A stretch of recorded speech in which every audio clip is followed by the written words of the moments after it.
Class is dismissed, boys and girls.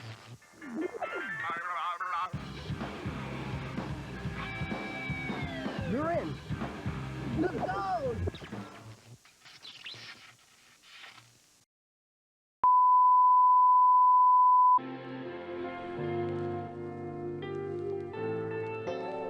Now this looks a little more festive. So where did we leave off? Ah, yes. Previously on the YTV Retrospective. Oh dear Popeye, I don't have it, but I'd gladly pay you two.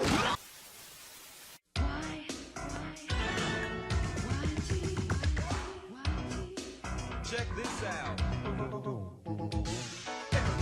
Everybody.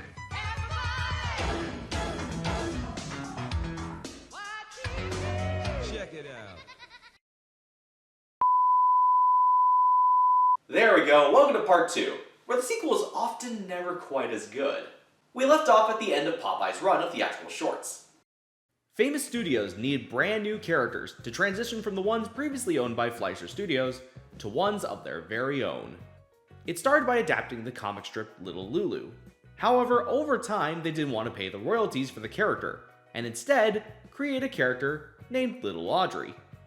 Famous Studios had a few iconic characters of their own, like the Tom and Jerry knockoff Herman and Catnip, Buzzy the funny crow, the giant baby Huey, and the world's richest kid, Richie Rich. But their most iconic would be a little more nice and spooky. Enter Casper, the friendly ghost. Created as a book by Seymour Wright and Joe Oriolo, this character has a pretty simple premise. A young ghost that, rather than scaring people, would instead like to make friends and help those along the way. He also tries to stop the mischief of his uncles, the Ghostly Trio. Famous Studios would buy the rights to the character for a total of $175. $175. That is a pretty low sum. Sometimes you need to know what you're worth. Casper was the very first foray into Paramount's answer to Disney's Silly Symphonies and Warner Brothers' Looney Tunes, the Novel Tunes. Starting in 1945, Casper would have a grand total of 55 theatrical shorts, from 1945 to 1959. That seems kinda low. It's as if Paramount decided to basically give up on Novel Tunes after a while. Oh wait, they did. As not just the shorts, but also the intellectual property to the Novel Tune characters were sold to Harvey Comics. So Paramount had to start from scratch when it came to animation. And it really didn't go so well. So poorly, they had to clone their own success to failing results. They literally made a Casper clone in the form of Goody the Gremlin. This is why you probably shouldn't have sold off Casper. With Casper now being owned by Harvey Comics, it would get adapted in many ways. From the shorts being a fixture of Sunday morning cartoons on Maddie's Fun Day Funnies, to having other animation studios have a try with the character, like Hanna-Barbera, as they did a series called Casper and the Angels. Pretty much a Scooby-Doo or Captain Caveman clone. Introducing another uncle, Harry Scary. They also produced 2 specials, a Halloween special and a Christmas special that's also a crossover with a good chunk of the Yogi Yahooies. Well, except for Snagglepuss, he was hosting the Laugh Olympics. Fast forward to 1995, and Universal would make a live-action adaptation of Casper that surprisingly did well. How well? On a $55 million budget, it earned $288 million. It was successful. And with success, it was time to milk it, with creative partners in Saban Entertainment and 20th Century Fox. With this collaboration, they created an animated series for Fox Kids, 2 direct-to-video movies, a prequel to the 1995 movie with Casper, A Spirited Beginning, and the sequel, Casper Meets Wendy, which had the on-screen debut of a young Hilary Duff. And thus we would enter today's subject from the year 2000, and released on Halloween no less. This is Casper's Haunted Christmas. Casper, the friendly ghost, the friendliest ghost you know. Like Popeye's Voyage, this special was a direct-to-video movie made by Mainframe Entertainment, being distributed by Universal Home Entertainment. It starts with a monster movie playing at a drive-in theater. Seems like the monsters were using the model of Savage Noble from Beast Machines. However, a couple of supernatural intruders are ready to stir up some scares. Please! It's our first date and I'm not that kind of ghoul. Ghost! It's the ghostly trio of Stretch, Stinky, and Fatso, here played by mainframe regular Scott McNeil, Terry Klassen, and Graham Kingston respectively. A crazy evolution we got here, going from Joe Napodi, Joe Alasky, and Brad Garrett,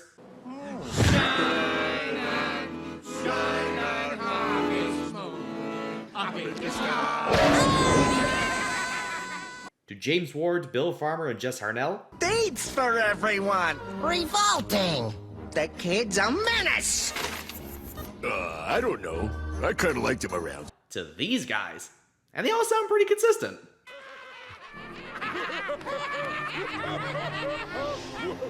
Finally, Casper shows up to find his uncles. In this one, he is played by Brendan Ryan Barrett, who, funny enough, played the main human character in A Spirited Beginning. So would this mean that Chris Carson is dead and taking on the mantle of Casper? Is Casper a role in Ghost Society? Also, something I noticed in this movie is that Casper is a lot more cynical compared to his normal portrayal, which is based more on childhood innocence. He sees all the tropes and has a little bit of a tude. Okay, the stereotypical thing to do now would be to yell, "A ghost!" and run away screaming. But come on, that's so been done. Which leads into the intro, and all the music in this movie are country variations of Christmas tunes, minus the Casper theme, all done by country artist Randy Travis. Casper, the friendly ghost, the friendliest ghost you know. At this point, I'd rather be playing this right now. Red Solo Cup, I fill you up, let's have a party. The drive-in theater is empty, and Casper reunites with the trio. Until...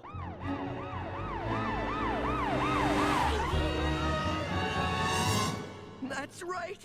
It's me in my mighty ghost car. Enter Ghost Officer Snivel, played here by Lee Tokar, a better replacement for Pauly Shore, arresting the ghostly trio, until Fatso blows on a whistle summoning the King of Ghosts. To summon Kabosh. Kabosh, here played by Colin Murdoch, taking the role from... the late James Earl Jones. Those Halloweenies can't out-teach me. Check on that progress. I want a full report tomorrow. The actual intent was to arrest Casper for, you know, being a terrible ghost. You stayed home and rented Free Willy 3.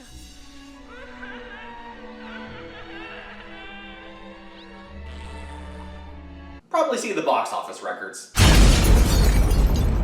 Yikes. Casper has to scare at least one person before Christmas, or else he and his uncles stay in the dark for all eternity.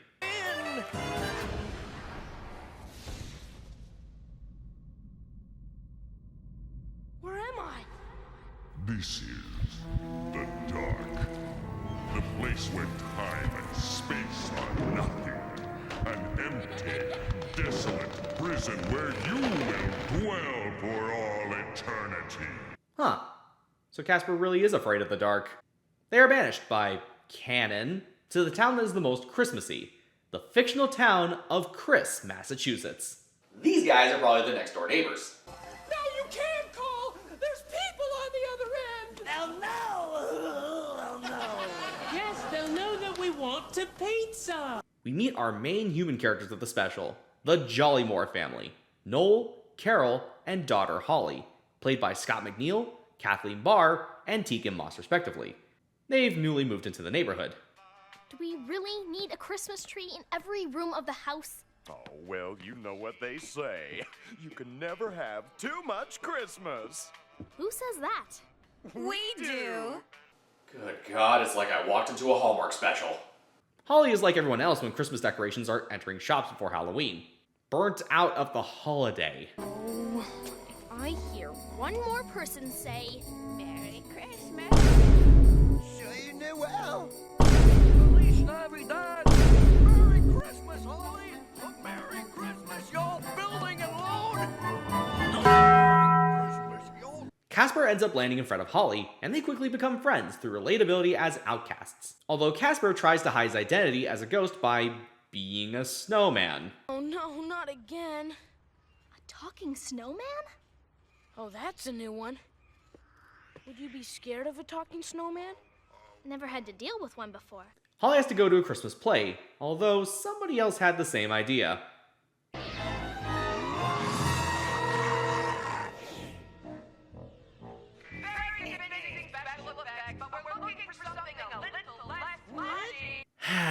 It's kinda sad that Harry Scary could easily scare the dickens out of you compared to this trio. And I'm gonna scare the dickens out of you! He said he would, and he did. The Jollymores insist that the ghostly trio should stay at their place for the time being, mistaking them for actors. We're having our usual breakfast, a full roast turkey dinner. Smells great. In this economy? Where can I get that? Casper sits outside trying to determine whether or not he should reveal his identity as a ghost. Meanwhile, the trio are given a warning from Kibosh, bringing Snivel with him. And remember, be afraid of the dark. No thanks. I'm already scared of Zeebo already. Can't sleep. Clowns will eat me. Can't sleep. Clowns will eat me.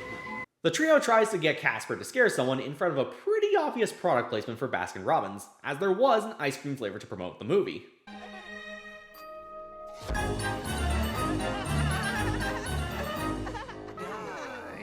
Time is running out, but desperate times call for desperate measures. The trio calls upon their nephew Spooky, the tough little ghost, here played by Sam Vincent, to impersonate Casper, bringing along his girlfriend Poyle, played by Tabitha St. Germain. It's pretty funny almost hearing Double D arguing with olive oil. Oh, I ain't so sure. Poyle, I'm putting my foot down. We're going to Christmas.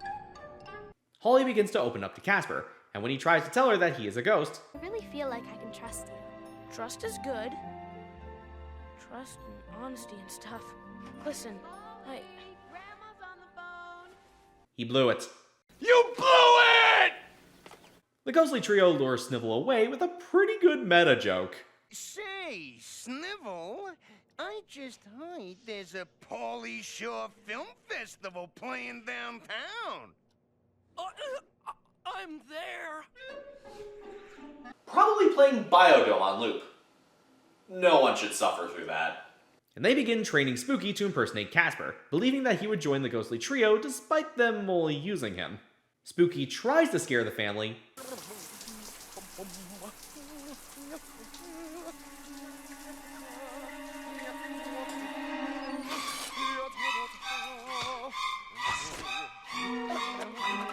to failed results. He's shit everywhere! However, he tries to scare Holly,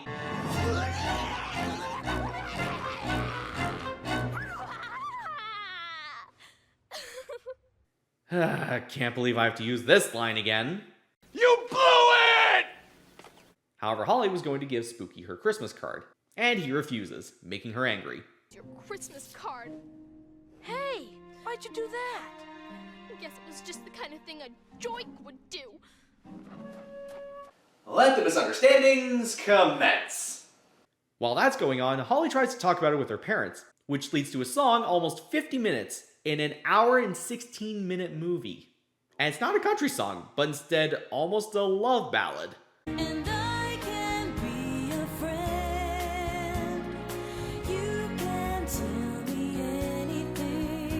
But it's just Casper trying to be John Cusack, and finally says the truth. I'm not a snowman. I told a big stupid lie because I wanted you to be my friend.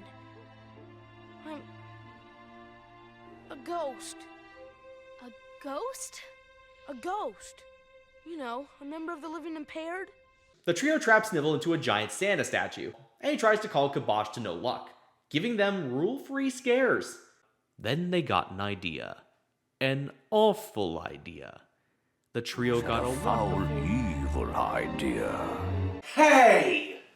Don't steal my thunder! Anyways, the trio begin a Grinch parody with narration done by mainframe regular David K. Yes.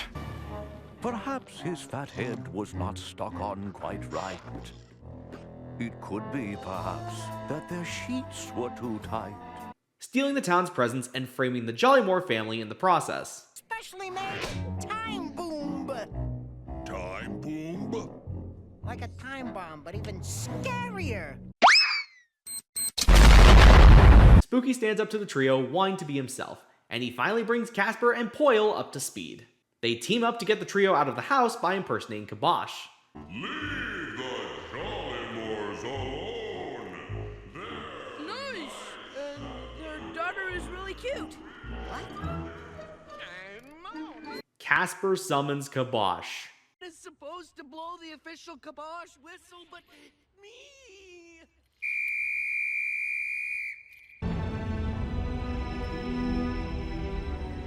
Simba, you have forgotten me. Whoops! Wrong movie. And the trio thinks he's a fake. Wrong-o. And time's up. The sun is rising, and you all know what that means. It's Christmas Day, and your time is up. However, they are saved by a technicality. They actually scared the ghostly trio with the fake Kibosh, and Casper is freed. But for the ghostly trio, they saved themselves by springing all their traps on themselves.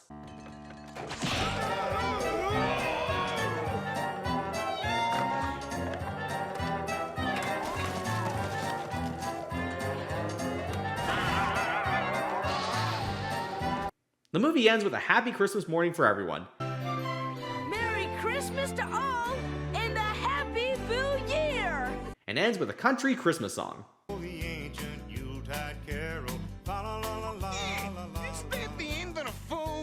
And that was Casper's Haunted Christmas. And is it just me? Or does it feel a little slow for a Christmas movie?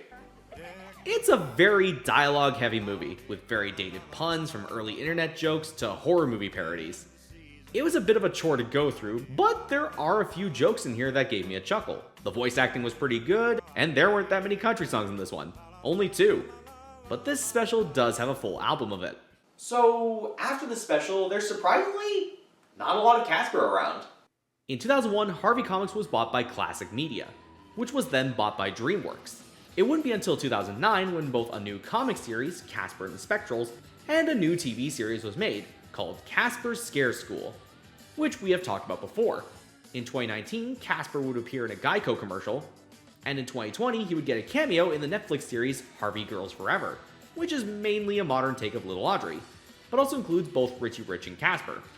So Casper sort of lives on.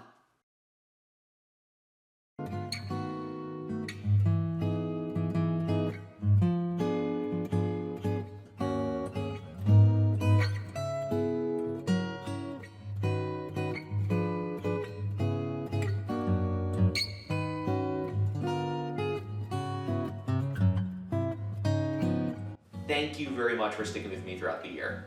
I would like to thank the people that we had for cameos, including Cal Dodd, George Buza, Allison Court, Peter Kalamis, Ian James Corlett, and Gary Chalk. On behalf of everyone here at the YTV Retrospective, have a safe and Merry Christmas, Happy Holidays, and a spooky New Year.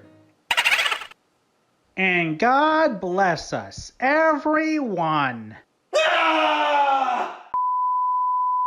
When we come back, we return to Marathon and ask the question, what if there's an investigation unit in space? Next time on the YTV Retrospective. Team Galaxy is an eye-popping new space adventure that has everything you could ask for. I want to see a monkey dancing with a hat. Monkey dancing with a hat, eh? Must be here somewhere. You Crunch kids are a demanding lot. Wow. Robo-dog with 4 sausages. Let's see. Alien Elvis. Mouth head with a leech. Singing stomach. Is that good enough? Yes? Any monkeys? Dancing hats? No. Team Galaxy is the show that has everything, but no dancing monkeys with hats on. Team Galaxy, new episode, Saturday at 10:30 on Crunch.